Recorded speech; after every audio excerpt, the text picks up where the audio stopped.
구원파에서는 어느 날, 어느 시, 어느 때 말씀과 회개와 성령의 사역을 받았냐, 그날을 대라. 그 이단입니다. 예? 문제가 있는 거예요. 그러면 성경에서도 지난번에 읽은 대로 성경에서도 이 성령 사역의 교리는 신비적 결합이라 그래요. Mystical Union. 신비적 결합. 신비적 결합은 뭐냐 그러면 바람이 요한복음 3장 6절 7절 8절 바람이 임의로 불매 어디서 왔다가 어디로 온 줄 알지 못하나니 성령으로 난 사람은 이러하니라. 여러분 바가지로 바람을 잡아올 수 있어요? 바람을 한 바구니가 떠가지고 오세요. 가능합니까? 불가능해요. 바람은 오직 아는 것은 소리를 들어 알고 나뭇가지가 흔들리는 것 보고 알 수밖에 없는 거예요. 바람이 보인다는 건 바람 자체는 볼 수가 없어요. 성령 자체를 볼 수가 없어요. 그러나 성령이 역사하는 건 느낌이 와요. 그러면 어떻게 오느냐? 가지를 보고 소리를 보고 아는 거예요. 바람은. 성령도 마찬가지예요. 내 속에서 괜히 말씀이 좋아지고 교회 가고 싶어 미치겠고 견딜 수가 없고 하나님을 내 아버지로 부르게 되고 예수 그리스도를 구세주로 부르게 되고 이것이 바로 바람과 같다 그 말이에요. 그날부터 잘합니다. 잘해요.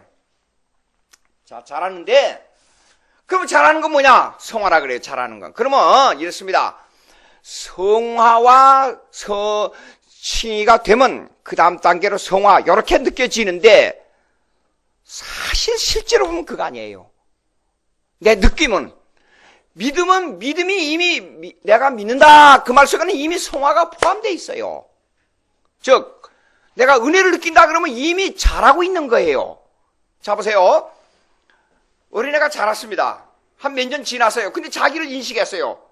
그럼 그때부터 내가 잘한다는 인식이 있을지는 모르나 이미 어머니 뱃속에서부터 자랐어요. 나는 모르는데 자랐어요. 이런 것과 똑같다 그 말이에요. 그러니까 칭의, 은혜를 깨닫는 날부터 칭의 다음에 그 다음에 성화가 온다. 또 그렇게 단계로 된 게 아니고 사실상은 칭의와 성화는 같이 오는 경우도 많이 있다 그 말이에요. 우리는 모르는데 그래서 성경은 성령의 사역의 교리를 구원론이라 그래요. 구원론 그러면 성령의 사역의 교리라 그래요. 구원은 모든 일이 조그만 작은 일 하나라도 성령의 간섭이 없이는 이루어지지 않아요. 그러니까 진짜 성령파가 어디냐? 개혁파 교리를 주장하는 장로교가 진짜 칼빈주의가 진짜 성령파예요. 예. 근데 그걸 무시하고 자기의 느낌으로 왜 이렇게 더운지 모르겠네요. 예. 열이 많아져 제가. 예. 됐어요. 자, 어떻게 조용하게 집중해서 설교를 들으니까 너무 좋아요. 예. 자, 보세요. 뭐 하다가 또 잊어버렸나?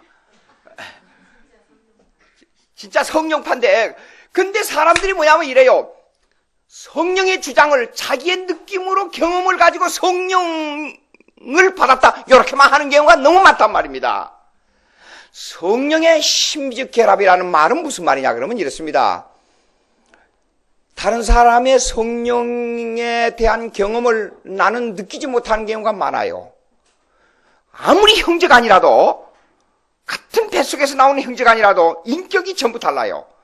성령의 사역은 아주 다양하고 성령의 사역은 아주 지혜롭고 성령의 사역은 무수하고 성령의 사역은 너무 범위가 넓고 성령의 사역은 너무나 깊은 사역이기 때문에 내가 경험한 성령의 사역을 100% 다른 사람이 이해한다는 것은 불가능합니다.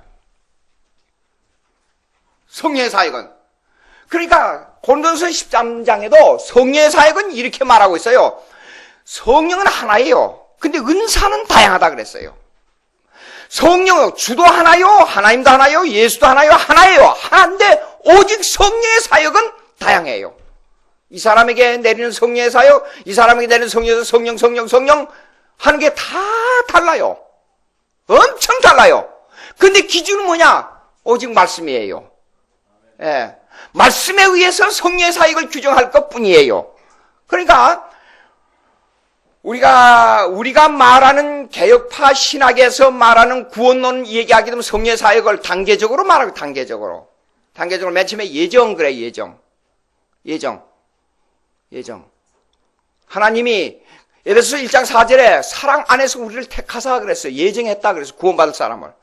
근데 어떤 사람은요, 예정 앞에다가 미리 아심 그렇게 써놓은 사람이 있어요. 그거는 옛날에 17세기에 교리적 논쟁에 붙었을 때에 인간의 의지를 강조한 알미니안이라는 사람이 있었어요.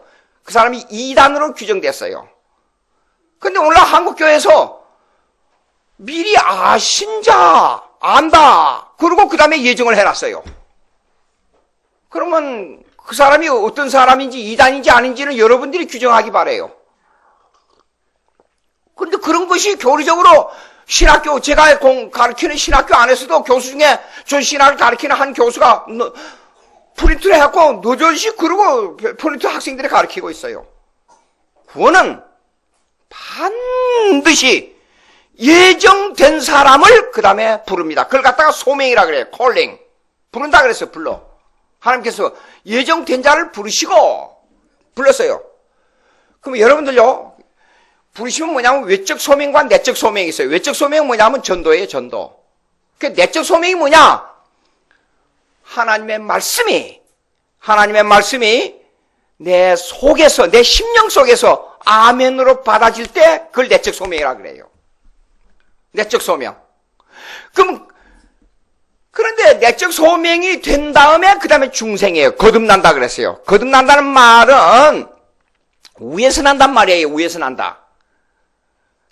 밑에서 나는 게 뭐예요? 땅에서 난다는 말이에요. 땅에서 난다는 말이 뭐예요? 어머니 뱃속에서 난단 말이에요. 두 번째 나는 게 뭐예요? 하늘로부터 난다 그 말이에요. 그러니까 성령으로 난다 그 말이에요. 그게요. 두 번째 나는 게. 그걸 갖다 중생이라 그래, 중생. 그러면 보자고요. 여러분 깊이 한번 생각해 봐요. 깊이. 예정된 사람을 내가 태어나기 전이야, 아니고 창세 전에, 그러니까 이 세상이 만들어지기 전에 김양주가 언제 태어나서 예수 믿을 거라 하는 것을 하나님이 정해놨다 그 말이에요. 예정론. 그걸 갖다 예정론이라 그러는데, 예정을, 이것도 깊이 교리에 들어가면 좀 우스운 말이, 어려운 말이 될지 모르겠습니다. 예지냐 하는 문제가 나와요.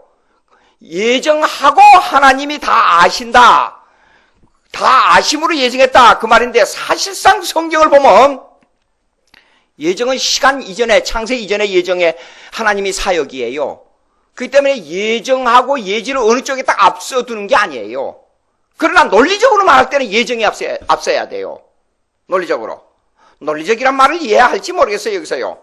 어려운 말인데.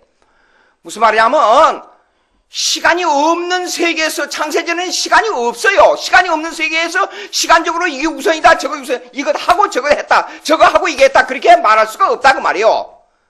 그런데 이론적으로 따지자 하면은, 어떤 게 우선이고 먼저 돼야 되고, 그 다음에 나중에 돼야지 하는 문제가 나와요. 계란이 먼저냐, 닭이 먼저냐 할 때 결론이 안 나는 것과 비슷하다 그 말입니다.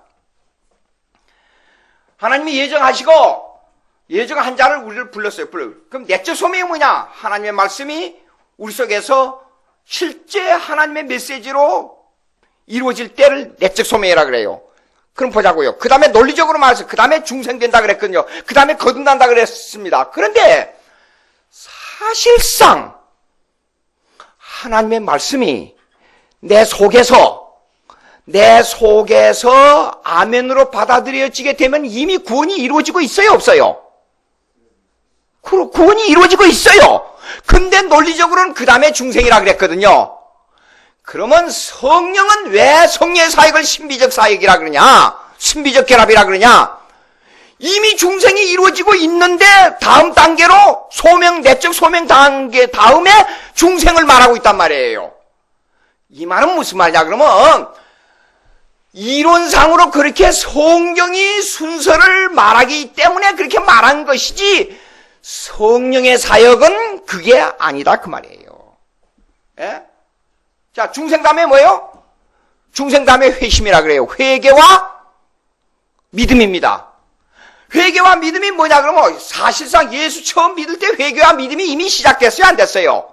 시작됐어요. 그런데도 논리적으로는 그 다음에 뒀다 그 말이에요. 자, 처음에 뭐라 그랬어요? 예정, 소명, 중생, 그 다음에 회심이죠. 회심 네 번째가. 성경 구절에 성경 구절 찾아드릴까요? 시간이 없어서 안 되겠죠? 하나 쓰면 안 돼. 에베소 1장 4절 보세요, 예정. 에베소 1장 4절. 에베소 1장 4절.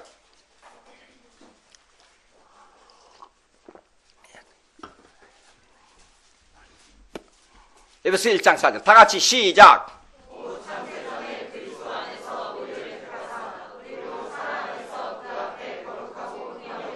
옳지.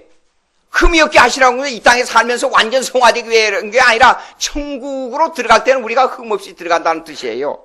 그 다음에 소명, 하나님이 부르심이에요. 우리를 불러요. 그것이 로마서 8장 30절. 로마서 8장 30절.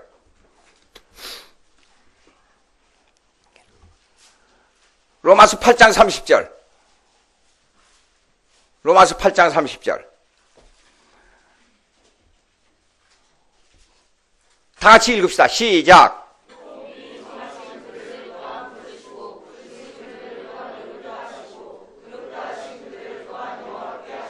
됐어요. 그럼 이게 구원의, 이걸 갖다가 오로 살루티스, 라틴 말인데, 이 말이 무슨 말이냐면 구원의 차서란 말이에요. 구원의 질서란 뜻이에요. 구원의 순서가 아니고, 구원의 질서는 뭐냐면, 논리적으로 말할 때는 이렇게 되지만은 성령의 사역은 신비적 사역인데, 논리적으로 성경대로 말하면 이렇다 그 말이에요. 예? 구원의 질서예요, 질서. 근데, 그러니까 보세요. 먼저 예정된 정하신 자를 부르시고 부르신 자를 의롭다 하시고 의롭다 하신 자를 영화롭게 하셨다. 그렇게 순서적으로 말한다 그 말이에요. 예? 자, 그러면 자 봅시다. 그러면 정하신 자들을 부르셨다 그랬어요. 소명입니다. 그 다음에 봅시다. 중생 봅시다. 중생. 요한복음 3장 3절. 요한복음 3장 3절. 요한복음 3장 3절. 요한복음 3장 3절 다 같이 시작.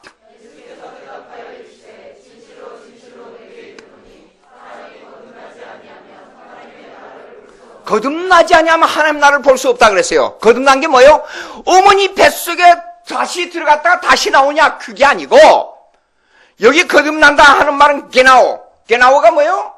아노기노된 위에서부터 나온다 그 말이 성령으로 난다 그 말이에요. 이거는요. 예? 그러니까 그 밑에 읽으면 성령으로 난 사람은 성령으로 와, 육으로 난 사람은 육이고 성령으로 난 사람은 성령으로 하는 이걸 이상하게 여기지 말라 그랬지 않아요? 그 밑에 쭉 읽어보면. 그러니까 어머니 뱃속에서만 나와가지고 이 땅에서 난 것만 강조 알고 있는 사람들은 하늘로부터 나온 걸 모른다 그 말이에요. 그러니까 이해가 안 되는 거예요. 두 번 난다는 것을. 성령으로 나는 게 두 번 나는 건데. 자, 그러면 중생된 사람 뭐예요?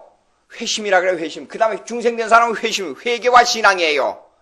회개와 신앙이란 것은 뭐냐면 컨버션인데 방향을 돌이킨다는 뜻이에요, 방향을. 방향을 돌이킨다. 한번 찾아볼까요? 사도행전 14장 15절. 사도행전 14장 15절. 회개와 신앙인데 사도행전 14장 15절. 사도행전 14장 15절. 다 같이 시작.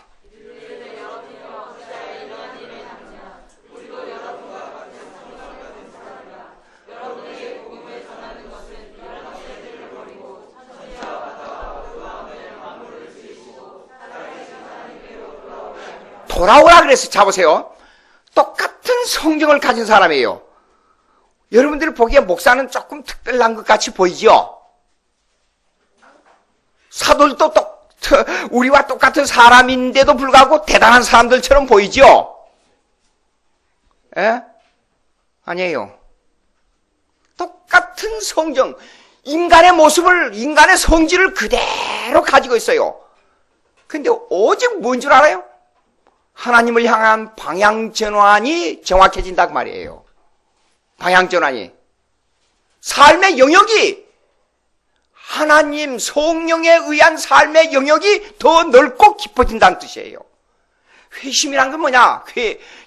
회개와 신앙은 이렇습니다. 내가 회개를 깊이 했기 때문에 회개가 공로가 되는 게 아니에요. 회개 자체가. 예? 내가 행한 하나님을 향한 일, 내가 행한 하나님께 드리는 일들이 그 자체가 공로가 된 거는 아무것도 없어요. 근데 하나 달라지는 게 있어요. 방향 전환이 정확해요. 옛날에는, 그러니까 결단이 정확합니다. 오늘은 주일날인데, 오늘은 주일날 교회를 가야 되겠는데, 오늘 좀 바쁘고 그러니까 아침 일부 시간에 잠깐 예배만 드리고, 오후에부터 아주 중요한 일이니까 가야 되겠다. 그런데 신앙이 더 깊고 정확한 사람은, 아니야, 다 포기해버려. 오늘 주일날 가서 하루를 완전히 주님께 드려야 돼, 저녁까지. 그 차이예요, 그 차이. 예? 회심이란 건 뭐냐? 어떤 공로가 일어난 게 아니에요. 회개와 신앙은, 예정은 단회적으로 끝납니다. 중생도 어떤 의미에서는 단회적이에요. 그 다음에 회심은 믿는 그때부터 영구히 하늘나라에 갈 때까지 계속돼요. 회개와 신앙은.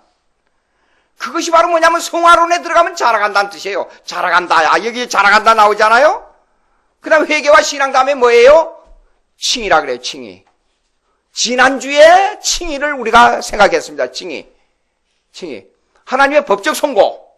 칭의. 이사야 5장 23절 보세요. 이사야 5장 23절. 이사야 5장 23절. 이사야 5장 23절. 이사야 5장 23절. 구약의 이사야 5장 23절.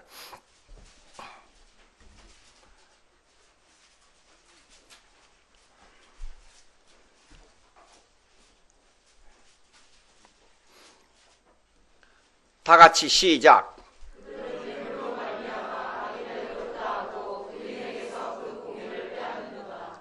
자, 보세요. 우리가 누구의 의의를 빼앗았어요? 우리가 의인이에요, 아니에요? 지난주에 말씀드렸죠? 자, 하나님 여기 계십니다. 죄인이 여기 있습니다. 의인이 여기 있습니다. 재판이 벌어졌어요. 그런데 의인이 누구를 고소해야죠? 죄인을 고소해야죠. 근데 성경은 반대예요. 죄인이 의인을 고소했어요. 그럼 하나님이 안 돼! 그럼 끝나버려야 되잖아요. 기각시켜야 돼요. 그렇죠? 근데 반대예요. 하나님이 이 재판을 받았어요. 죄인인데 죄인으로서 의인을 뺏어버린 거예요. 의인의 의인을 뺏어버린 거예요. 그게 뭐예요? 죄인인 우리가 예수님의 십자가에 행한 의의를 우리가 뺏어가지고 그걸 뒤집어 쓴 거예요.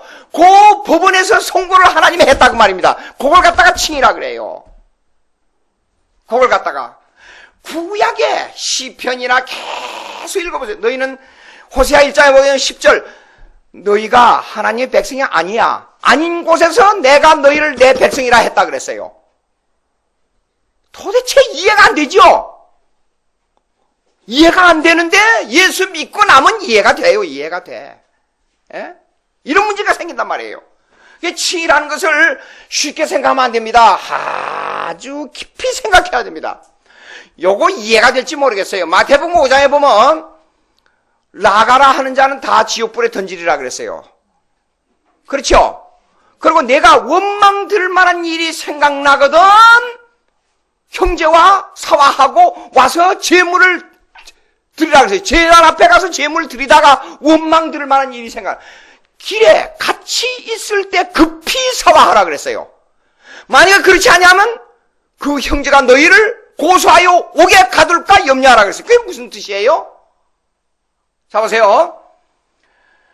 내가 제단 앞에 제물을 드리러 왔는데 가만히 생각해보니까 형제한테 잘못한 게 전혀 없어요. 하나 원망 들을 만한 일만 하나 있어요. 무슨 말이에요? 예수님 스스로가 하나님에게 제물을 드리려고 하는데 저 죄인들한테 잘못한 게 하나도 없어요. 예수님은. 근데 한 가지가 있어요. 한 가지가 뭐예요? 저 죄인들이 예수님을 고소했다 이게요. 예수님을 원망했어요. 그러니까 하나님의 아버지가 재판장으로 앉아서 내가 가서 먼저 사과해. 그리고 그 재물을 나한테 줘. 하나님이 그런 거예요. 예? 그래서 하는 수 없이 예수님이 재판장의 명령을 받아야 되기 때문에 아버지의 명령을 받고 스스로 제물이 돼서 십자가에 못 박혀 죽고 그 제물의 대가를 죄인들에게 뒤집어 씌워준 거예요. 그래서 예수님하고 우리하고는 화해가 되는데 그 화해가 뭐냐? 그 여러 가지 제목이 나와요. 예수님은 우리의 맏아들이라 그랬어요. 형제의 맏아들. 예수님은 우리의 신랑이 된 거예요. 그래서 화해가, 신랑 신부가 화해하지 않으면 결혼을 못 해요. 예? 화해의 법이 없으면. 마찬가지로, 그래서 우리가 하나님하고 화해되고 예수님하고 화해된 거예요. 그걸 갖다가 reconciliation, 화목의 제물이라 그래요. 화목의 제물. 된 거예요. 이 칭의 교리가 성경을 보면 구약부터 쫙 읽어보면 굉장히 깊은 내용이 많이 나옵니다. 제물 이런 거. 제물. 자, 나중에 혹시 기회가 있으면 더 공부하기로 하고, 그 다음에 양자 보세요. 칭의 다음에 뭐예요? 양자예요. 양자. 갈라디아서 4장 1절로 한번 보세요. 갈라디아서 4장 1절. 갈라디아서 4장 1절. 갈라디아서 4장 1절. 다 같이 있습니다. 시작.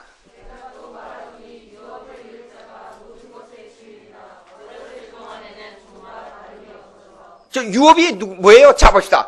양자는 그 집의 아들이에요? 아들이 아니에요? 근데 왜 유업을 잇는다 그랬어요? 아들만 그 아들이 유업을 잇는 건데. 아, 재산이 있어요? 내가 뭐 엄청난 정주영 씨보다도 더 많은 재산을 가지고 한국에 반을 사고도 남을 만한 재산이 있는데 이 아들들에게 나눠줘야 돼요. 근데 아들이 한 여러 명이 있는데 보니까 한 놈은 양자예요. 이놈 너 양자니까 이제 나한테 가져갈 거 없으니까 그만둬. 집에 나가. 그럽니까? 양자에게 뭘 줘야 돼요? 안 줘야 돼요? 줘야 돼요. 왜냐? 법적으로 내 아들로 돼 있으니까. 여러분 하나님의 자녀인데 여러분 자녀가 하나님으로부터 바로 나왔어요? 죄인으로 나왔어요? 근데 왜 하나님의 자녀가 됐어요? 그걸 보고 양자라 그래요, 양자. 죄인이 하나님의 아들이 아닌데 하나님의 아들이 됐다 그 말이에요. 그 유업을 이을 자란 말이에요. 양자란 말은 유업을 이을 자란 뜻이에요. 예? 그러니까 그 유업이 뭐예요? 예수 믿는 사람이 받을 유업이 뭡니까? 이 땅에서 돈 많이 벌고 잘 살고 믿습니다. 그래서 이 세상에서 부자로 사는 게 유업을 이을 자입니까? 하늘나라에 가는 게 하늘나라에. 하늘나라가 우리의 유업이다 그 말이에요. 하늘나라가. 예?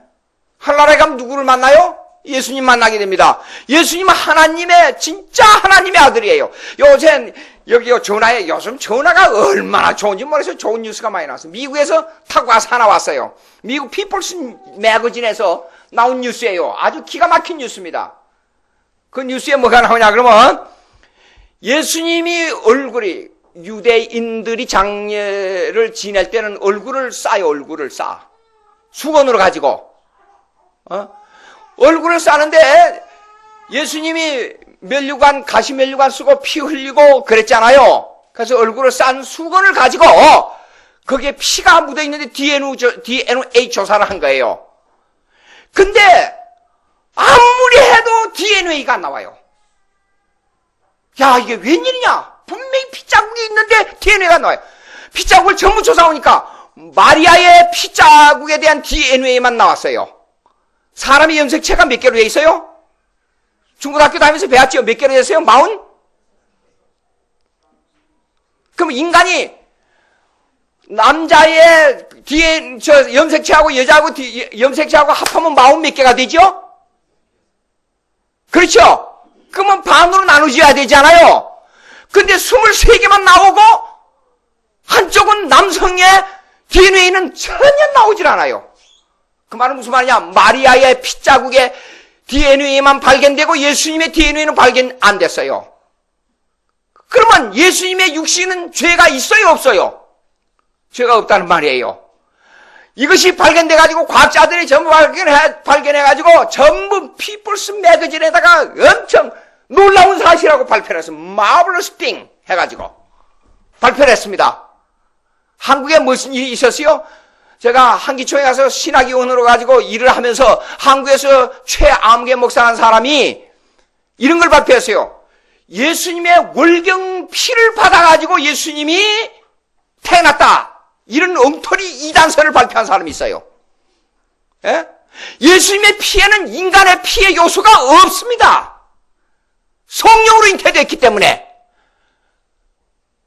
마리아의 피를 받아가지고 그 피의 육신을 가지고 태어난 게 아니에요.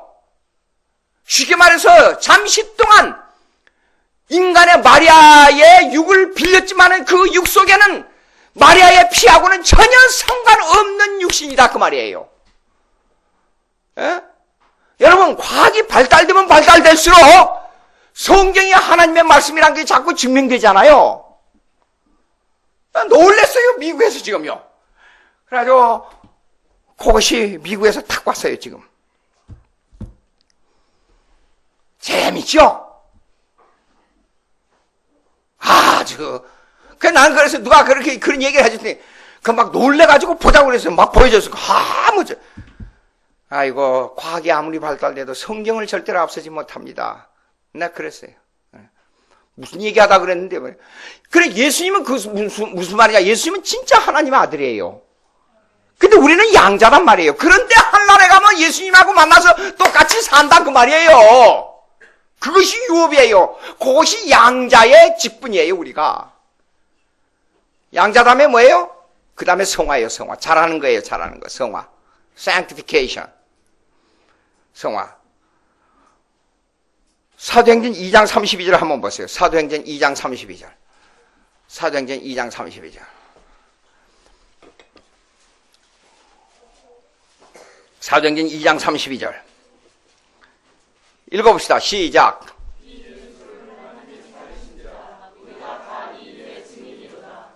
예.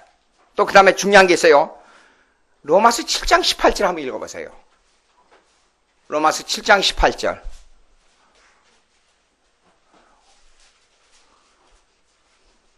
다 같이 찾았어요? 로마서 7장 18절. 사도행전 다음에 로마서 7장 18절. 시작. 내 속 곧 내 육신에 선한 것이 거하지 아니하는 줄을 아노니. 예. 내게 있으나 또 계속. 이거 없노라 그러고 그 다음에 읽어보세요 또. 내가 원하는 바 선을 행하지 아니하고 도리어 원하지 아니하는 바 악을 행한도다. 중요합니다. 자, 성화가 뭐냐, 성화가. 그렇게 간다는 말이에요. 잘하는 것이 뭐냐? 신앙이 잘한다는 게 뭐냐? 옛날에 어느 교단에서는 있어요. 나 같은 죄인이 거룩한 행위를 하고 죄를 버리고 이렇게 변화됐으니 감사합니다. 그런데 칼빈주의를 따르는 장로교단에서는 내가 날마다 죄를 범할지라도 나 같은 죄인 하나님의 은혜로 구원받았으니 감사합니다. 뭐가 달라요?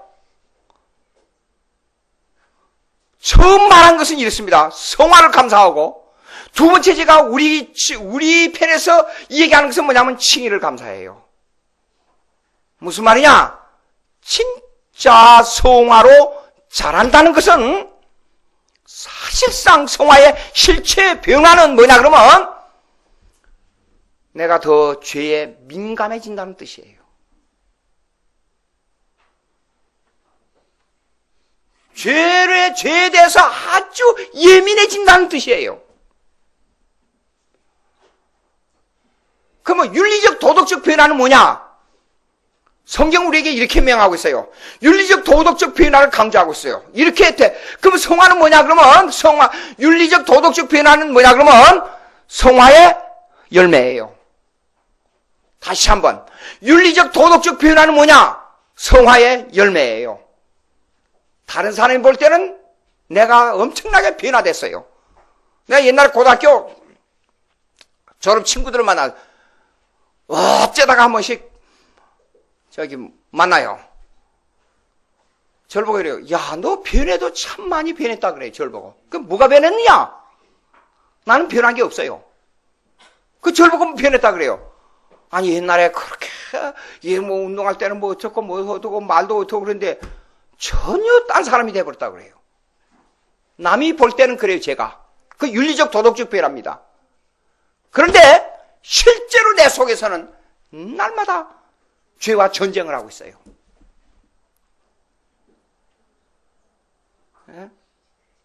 자, 성화는 성령의 열매, 윤리적 도덕적 변화와 밀접한 관계를 가지고 있어요.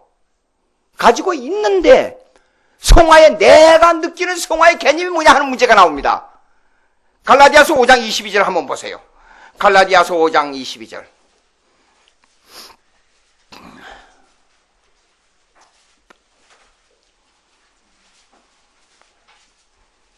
갈라디아서 5장 22절.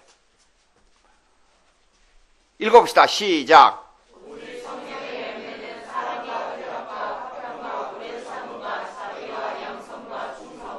온유와 절제니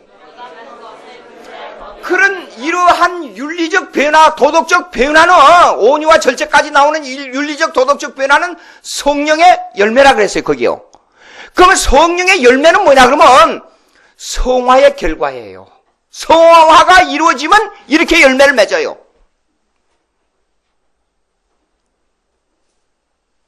이렇게 열매를 맺어요. 열매를 맺는데 사실상 성령이 충만해야만 돼요. 성령의 충만. 성령의 충만이 뭐예요? 방언 받으면 성령의 충만이에요? 성령의 충만이 이렇습니다. 내가 하나님의 인격으로, 즉 하나님의 주권적 인격으로 자꾸만 변해가는 모습이에요. 하나님의 주권 신앙. 고난을 당해도 하나님, 손해를 봐도 하나님, 무슨 일을 당할지라도 하나님의 주권 신앙으로 변해가는 거예요. 사도행전 4장에 보면 베드로가 성령이 충만하여 그랬어요. 근데 설교 내용을 보면 이런 게 있어요. 설교 내용에 아무것도 없어요. 아브라함부터 이스라엘 백성의 일어남까지 쫙 얘기하고 예수 그리스도를 전파하는 그거밖에 안 나와요. 그런데 성령이 충만하여 그랬어요. 그런데 그 설교를 듣고 많은 사람들이 통에 자복하는 역사가 일어났어요. 성령이 충만하니까.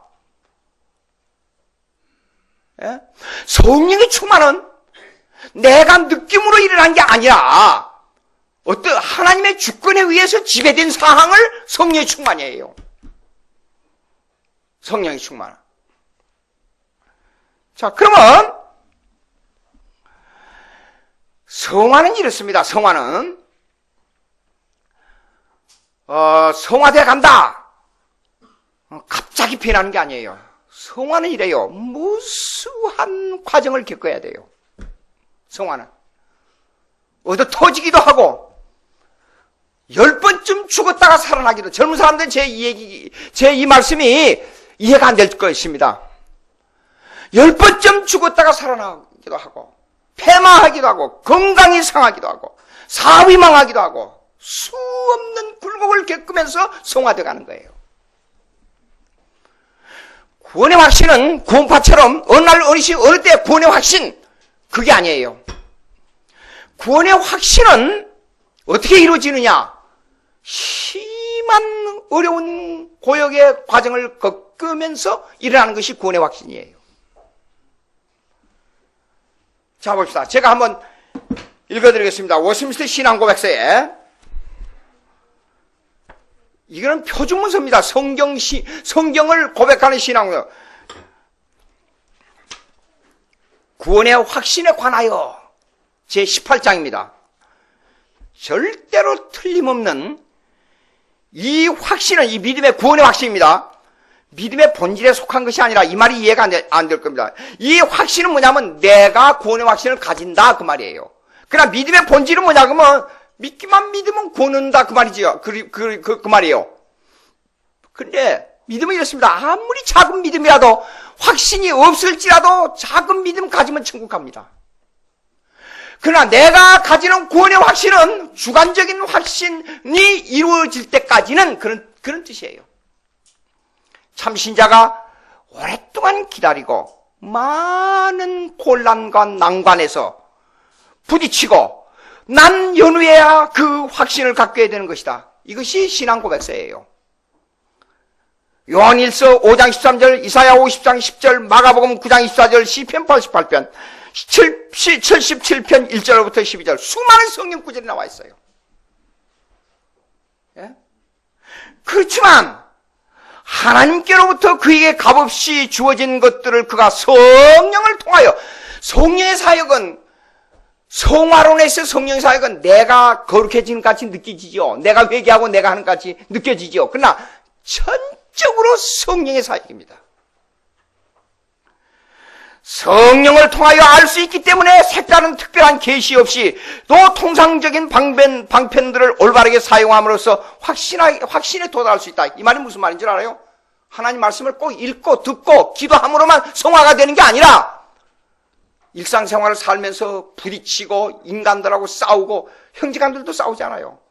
그러면서 자기를 점검해 가요. 그걸 가지고 하나님에게 나아가요. 하나님과 어떻게 해결하느냐? 오늘 사바다가 망했습니다. 하나님 이걸 어떻게 할까요? 그거 성경에 기록되어 있어요? 없습니다. 김양주 내가 사바다가 1999년 몇 월 며칠에 사업이 망할 테니까 언제 가서 회개하고 어떻게 함으로 이 사업이 다시 일어날 것이다. 성경에 기록되어 있어요? 없어요. 이거 통상적인 방법이에요.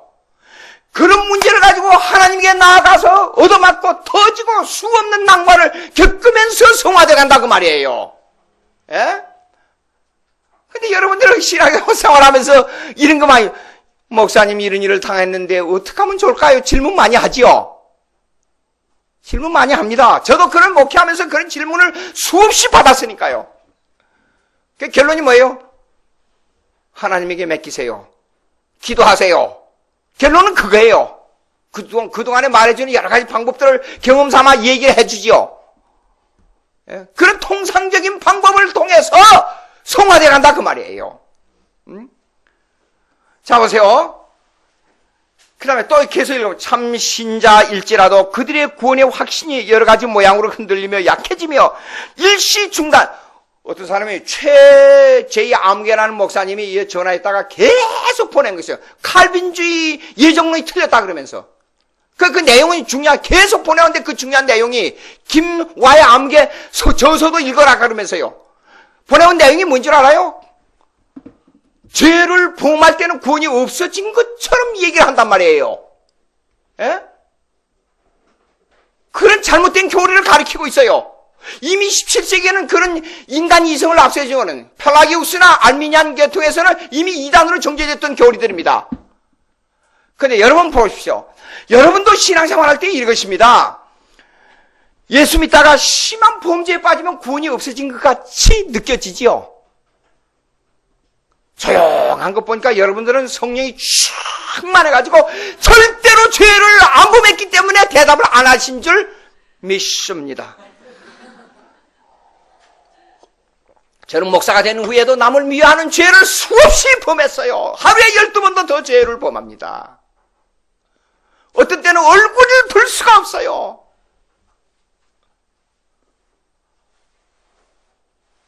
그래서 사도 바울이 아까 읽었던 로마서 7장에 오라 나는 공고한 사람이로다 이 사망의 몸에서 누가 나를 건져내라. 이 아우성이 나올 수밖에 없는 겁니다. 이 절규를 할 수밖에 없는 겁니다. 예? 왜 그런 느낌이 오지요? 여러분들요. 와요. 그런데 하나님의 예정이 한번 결정된 사람은 혹시만 죄에 빠질지라도 구원이 달아나는 게 아니에요. 여보세요? 그 구원의 확신이 여러 가지 모양으로 흔들리며 약해지며 일시 중단될 수 있는데 이 같은 일들은 그 확신을 보존하는 수단을 게을리하거나 양심에 상처를 주고 성령을 근심하게 하는 어떤 특별한 죄에 빠지거나 어떤 갑작스럽거나 강렬한 시험에 의해서 또 하나님께 그의 얼굴의 빛을 숨기시어 그의 굉야하는 자일지라도 흑암 중에 행하며 전혀 빛이 없게 됨으로 말미암는 것이다. 그렇지만 하나님의 씨와 믿음의 생활이나 그리스도의 형제들에 대한 사랑 그리고 의무에 대한 신실한 마음과 양심이 결코 전적으로 그들에게 결여되어 있는 것이 아니기 때문에 성령의 역사로 말미암아 이 확신이 적당한 때에 소생하게 되는 것이며, 그간의 심한 절망에서도 이 성령의 역사로 말미암아 그들이 버텨내는 것이다 그랬어요. 버텨내는 거예요. 성화의 실체 변화는 뭡니까? 성화의 실체 변화는 은혜 위에 은혜를 더하며 회개 위에 회개를 더하는 것이 성화의 실체 변화입니다. 외부로 볼 때는 윤리적 변화가 성령의 열매로 나타납니다. 근데 나와 하나님과 단둘이 딱 서서 보면 사실 성화는 이렇습니다. 나는 하나님 앞에 씻을 수 없는 죄인이라는 것을 더 고백하는 겁니다. 왜? 하나님을 알기 때문에 그래요. 여러분, 어린애가 나서 보세요.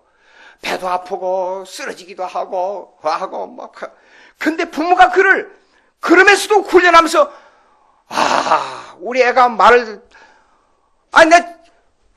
우리 데니라는 놈이 지금은요 얼마나 성실한데 에머진시 비상이 걸려도 주일날 직장에 안 나가요. 그래서 하도 급하니까 막 소리 지르고 수포하고 난리가 나서 이거 감독관을 하기 때문에 이거 무슨 일이 잘못되면 큰일 나요. 그러니까 불렀어요. 그 내용을 다 알고 우리 애가 알고 있으니까 불러요. 그거 딱 정리해주고 구석지에 가서 성경을 계속 주일날 아침에 교회 갔다 왔는데도 그래요. 가만히 성경을 읽고 있었어요. 그 상관이 와가지고 너 오늘 왜 이렇게 기분이 안 좋냐 그러니까 You know, today is Lord's Day, Sunday. 오늘은 주의 날 일인데 내가 주일날은 토요일날 아무리 고된 일을 해도 주일날은 나 교회 가고 직장에 안 나오는 줄 알지 않느냐. 근데 비상이 걸려가지고 나가 왔는데 너무 마음이 안 좋아서 성경이라도 읽어야 내 속이 풀겠다. 그렇게 말한 거예요. 근데 걔가 어렸을 때 제가요 여기다 돈을 이렇게 쓸 돈 가지고 되면 제일로 안쪽에다가 100불짜리 그 다음에 50불짜리 20불짜리 10불짜리 5불짜리 1불짜리 이렇게 순서로 넣어놔요. 근데 1불짜리가 10불짜리로 들어가 있고 10불짜리가 5불짜리로 들어가 있어요. 이상하다. 그리고 자세히 세보니까 한 몇 불이 비었어요. 추궁해보니까 우리 대니가 가져간 거예요. 돈이 필요하다고.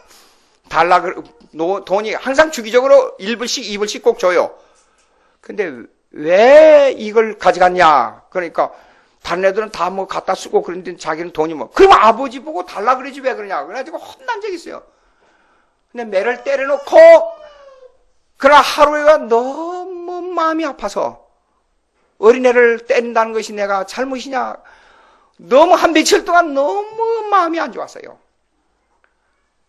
우리 하나님 아버지도 여러분을 훈련하기 위해서는 성화까지 훈련하기 위해서는 여러분에게 어려운 고난을 주실 겁니다. 그 주신다는 게 아니라 허용합니다. 허용해. 허용적이라 그래 이걸. 허용하지만 아마 하나님 아버지께서는 가슴이 찢어지는 것 같이 아플 거예요. 예? 찢어지는. 근데 걔가 잘못했다고 아빠 다시는 안 그런다고. 다시는 그런 일 없었어요. 그 애가 너무 귀여워서 이제는 더 사랑하게 됐어요. 집을 나갔던 탕자가 누가복음 15장에 다시 돌아올 때 그 아버지가 그를 끌어안고 잔치를 집에서 벌렸지 않아요. 예? 그런 사랑의 매가 있어요. 하나님이 우리에게 때리는. 하나님의 사랑은 절대로 놓치는 법이 없기 때문에 매를 때려서라도 그의 품 안으로 끌어들이는 하나님의 사랑입니다. 응? 성화의 실체 변화는 뭐냐면 은혜 위에 은혜를 더하고 회개 위에 회개를 더하는 것이 하나님과 더 가까워지는 성화의 실체 변화입니다. 윤리적 도덕적 변화는 나타난 열매에 불과합니다. 로마서 7장 18절 다시 한번 읽어봅시다. 로마서 7장 18절.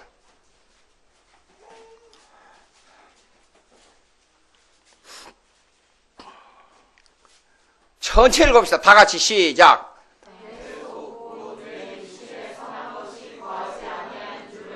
됐어. 그것까지 잠깐 봅시다. 자, 보세요.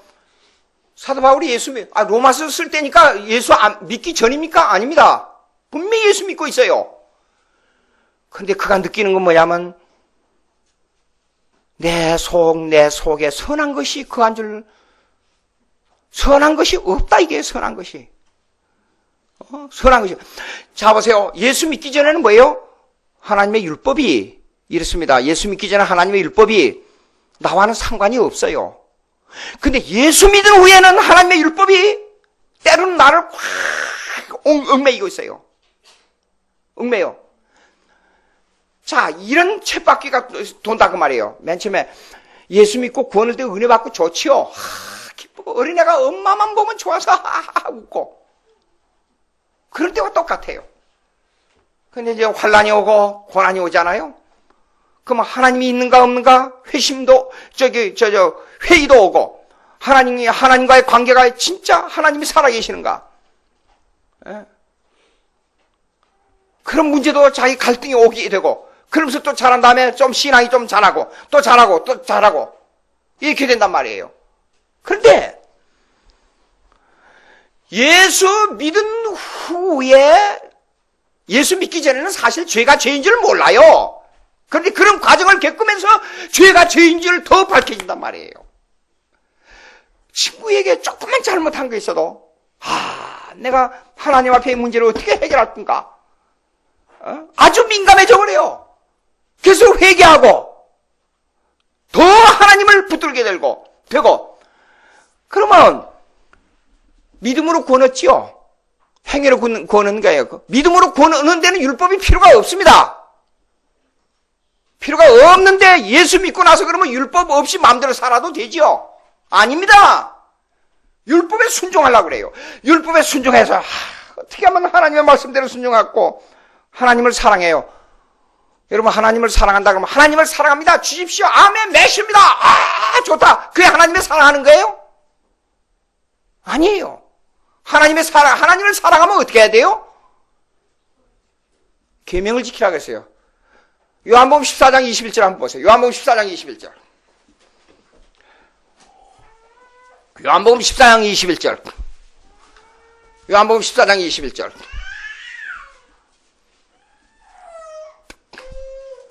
다 같이 읽읍시다. 시작.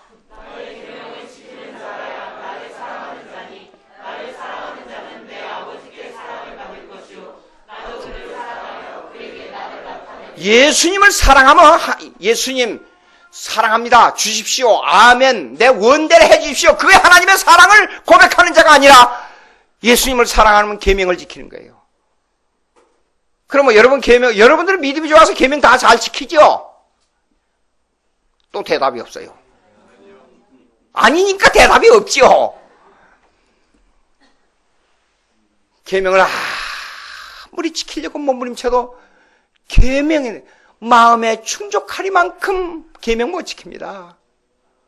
그러니 하나님 보시기에는 제가 나 자신을 생각해도 이렇게 부족한데 하나님 보시기에는 제가 어린애가 김양주 저 어린애가 저렇게 아무것도 모르면서 몸부림만 치고 있구나. 그럴 거 아니에요? 예? 그러면 결국 우리는 뭐예요? 믿음으로밖에 구원을 받을 수밖에 없구나. 믿음으로만. 그렇게 느껴요. 그 다음에 믿음으로 구원받은 사람은 하나님의 은혜로 구원받았기 때문에 어떻게 해야 돼요? 또 계명에 순종하려고 그래요. 또 계명에 순종하려고 그러면 어떻게 해요? 또 실패해요. 실패하면 우리에게 오는 것이 뭐예요?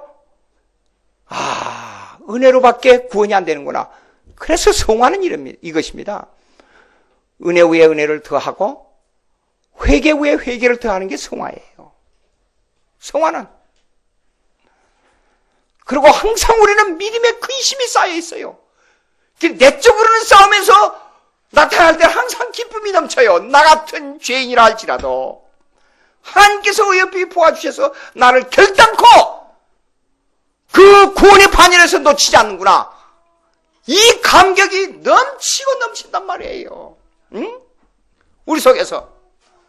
내가 죄를 좀 지음으로 내가 윤리적 도덕적 변화가 됨으로 구원이 들어갔다 나왔다 하는 게 아닙니다. 그런데 느낌이 그렇지 하나님의 입장에서 있어서는 너는 한번 내가 예정한 내 구원의 반열에서 내 양자야. 법적 선고가 이미 됐기 때문에 생명의 책에서 결단코 너를 지하지 않는다. 선언했어요. 우리의 느낌에서만 이상하게 느낌이 오는 것뿐이지. 고린도후서 7장 10절 한번 읽어보세요. 고린도후서 7장 10절. 고린도후서 7장 10절.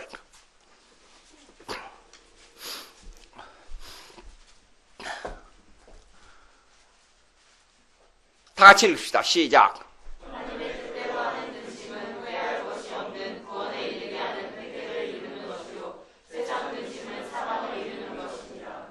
그 다음에 계속해서요. 하바. 이 근심은 간절하게 하며 분하게 하며 두렵게 하며 사모가 하며 네. 됐어요. 거기까지만 해봅시다. 잡으세요. 하나님의 뜻대로 하는 근심, 성화에 들어가서 몸부림치는 이 근심은 이렇습니다. 내 자신을 수없이 책망하게 합니다. 그런데도 하나님을 무수히 사모하게 합니다. 내 자신을 벌을 하게 합니다.